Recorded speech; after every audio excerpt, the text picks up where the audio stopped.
ایک بہت بڑا فیصلہ ہے، کیونکہ ایئر لائن کو چلانا، اور اسپیشلی ایک ایسی ایئر لائن جو دہائیوں سے لاس میکنگ کر رہی ہے، اور جس میں بہت ساری اصلاحات کی کوششیں ہوتی رہیں، لیکن ناکام رہیں وہ تمام کوششیں. تو یہ ڈسیژن کتنا جو ہے آپ نے آپٹمسٹک ہو کے لیا ہے؟ اور کنسورشیم میں آئی انڈرسٹینڈ کہ بہت ساری کمپنیز ہیں، لیکن جو فوجی فرٹیلائزرز کمپنی آئی ہے اس کو لے کے کافی سوالات اٹھ رہے ہیں کہ وہ پہلے سے حصہ تھے بولی مکمل ہونے سے پہلے، یا بعد میں شامل ہوئے ہیں؟ جی، وہ بعد میں شامل ہوئے ہیں. جب یہ آپ کی بولی ہو گئی، اور بولی کے جو ہے وہ دوسرے دن پھر ان سے بات چیت ہوئی، اور اس میں پھر ان کی ڈیسیشن ہوا.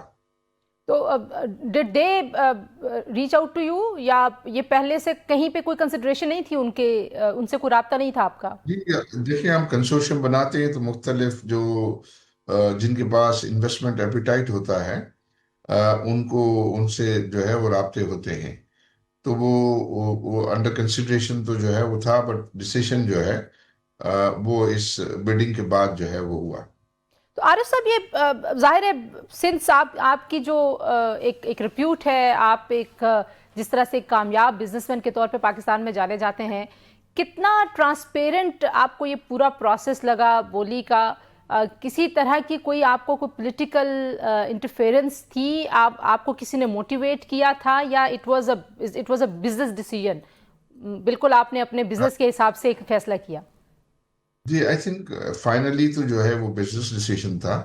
لیکن یہ ہے کہ ہمارے ملک کی جو لیڈرشپ ہے، ان کی یہ خواہش تھی کہ وہ لوکل انٹرپرنورس اس میں جو ہے وہ حصہ لیں.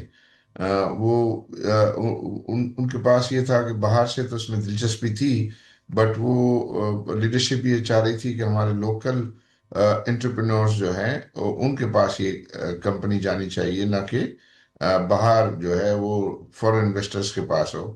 تو انہوں نے تمام بزنس گروپس کو جو ہے وہ موٹیویٹ کیا کہ آپ جو ہے اس میں دلچسپی لیں، اور اس کے اندر جو ہے وہ یہ ہمارے نیشنل انٹرسٹ میں ہوگا کہ اس قسم کا جو ایسیٹ ہے وہ ہمارے لوکل انٹرپرنورس کے پاس ہو. تو سب نے دیکھا کہ اتنے سارے جو کنسورشیم ممبرز ہیں، سب نے لبیک کہا، اور انہوں نے پھر اس کے اندر اپنی ورکنگ کی. اور جس کنسورشیم نے ورکنگ میں اس کو جو ہے وہ ایک اچھا بزنس پروپوزل جانا، تو انہوں نے اس میں پارٹیسپیٹ کیا. تو دونوں طرف آپ دیکھ رہے ہیں کہ کنسورشیم میں جو ہے وہ کافی تجربے کار اور کافی اسٹرانگ پارٹیز جو ہیں وہ کنسورشیم کا حصہ ہیں. لیکن ظاہر ہے آپ خود سیکیورٹیز گروپ ہیں، اسٹاک مارکیٹ کا ایک بہت آپ کے پاس تجربہ ہے. اس میں جو ہیں وہ فرٹیلائزرز کی دو کمپنیز ہیں، فاطمہ فرٹیلائزر بھی اور فوجی فرٹیلائزرز بھی آ گئی. اس کے علاوہ جو ہیں وہ ایک تعلیمی نیٹ ورک ہے، سٹی اسکول، اور اے کی ڈی گروپ جو ہے وہ ریئل اسٹیٹ کا ہے، لیک سٹی بھی ریئل اسٹیٹ کا ہے. کوئی ایز سچ کسی کے پاس کوئی ایئر لائن چلانے کا تجربہ نہیں ہے. اس چیز کو بھی آپ نے کنسیڈر کیا؟ اسی لیے آپ نے پی آئی اے میں کسی کی نوکری نہیں جائے گی، یہ ڈیسیژن اس بات کی وجہ سے ہوا؟ دیکھیے، کوئی بھی جب بزنسز ہوتے ہیں اور پرائیویٹائزیشن میں جب گروپس اچھا اس میں انٹرسٹ لیتے ہیں، تو یہ ضروری نہیں ہوتا کہ ان کا پاسٹ ایکسپیرینس جو ہے وہ اس سیکٹر کا ہو. ہم نے فرٹیلائزر جب پرائیویٹائزیشن میں لی، یا سیمنٹ ہم نے لی، یا ریئل اسٹیٹ لیا، تو اس وقت کوئی ہمارے پاس پریویس ان شعبوں کا جو ہے وہ ایکسپیرینس نہیں تھا. لیکن ہماری جو ہے وہ مینجمنٹ اسکل تھی، اور اس مینجمنٹ اسکل سے ہم نے اچھی ٹیم بنائی، اور اچھی ٹیم بنا کے ان بزنسز کو ٹرن اراؤنڈ کیا. تو اس میں بھی آئی تھنک یہ ایلیمنٹ شامل ہے. ہم نے انٹرنیشنل ایڈوائزرس کو بھی جو ہے ہائر کیا، اور ان سے بھی ہم نے مشورے کیے، اور یہ بیڈنگ میں جو ہے ان کے مشورے شامل تھے. اسی طرح آگے جو ہے جو اس ایئر لائن کو چلانے کے لیے ہم ہمارے لوکل جو پروفیشنلز ہیں، آئی تھنک ان کو پورا موقع دیں گے. اور پھر اس کے بعد جو ہے وہ ہم یہ بھی کوشش کر رہے ہیں کہ جو یہ 25% کا آپشن اویلیبل ہے، اس 25% کے آپشن میں جو ہے ہم کسی ایئر لائن کو بھی جو ہے وہ انوائٹ کریں، اور کوشش کریں کہ وہ ہمارے ساتھ اس میں شامل ہو.